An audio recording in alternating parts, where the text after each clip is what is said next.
In today's video, I'm going to teach you how to drive traffic for Gumroad. Let's start with the big idea behind everything you're about to learn. Gumroad is amazing for selling and delivering your products, but it is not a magic traffic machine. Your results depend almost entirely on the quality of the visitors you send there. So instead of thinking, how do I get more people to my Gumroad page? Think, how do I get the right people to my Gumroad page in the right state of mind? The first piece of this is traffic sources.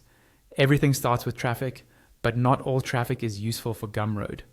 What we care about is intent, not just volume. In other words, it's better to have 10 people who are actively looking for a solution like yours than 1,000 people who are just casually browsing. Your traffic can be paid, like ads, or free, like social media or search. The crucial part is that the person already wants help with a specific problem. Gumroad itself is not designed to warm people up. It works best when they arrive already interested.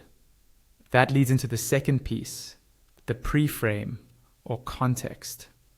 Cold traffic almost never converts when sent directly to a Gumroad product page. Before someone hits that page, they need a bit of a story. This might be a short landing page, a tweet thread, a blog post, a video description, or even a thoughtful comment. The purpose is simple. Explain why this product exists, who it's for, and what problem it solves. Once that context clicks for the visitor, Gumroad can do its job of handling the purchase smoothly. Next, you need tracking and control. This is the step most people skip, and it's usually why they lose money or feel stuck. You don't want to guess where your traffic is coming from or what people do before they buy. Every click should be traceable.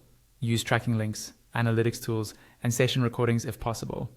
This information shows you which sources, pages, and messages are actually working, so you can double down on winners and cut what's failing.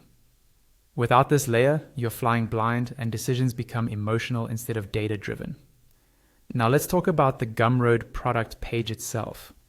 Think of Gumroad as the checkout and delivery system, not the marketing engine. It processes payments, hosts your files, and gives customers access. That means your main goal is to send in visitors who are already primed. When your traffic is well qualified and well prepared, a clean, clear Gumroad page is usually enough to convert. If the traffic is wrong or cold, no amount of button color changes will fix it. Finally, you need to think about your backend. The first sale is really the most important one. Long-term revenue comes from what happens after someone buys. This is where follow-up emails, product bundles, upgrades, and ongoing updates live. Even a simple email capture before or after purchase can transform your results over time. Most creators ignore this and rely only on one-off sales, which is why their income plateaus. When you build a back end, you create leverage. The same traffic can generate more revenue without you constantly chasing new visitors. Put all of this together and you have a simple framework.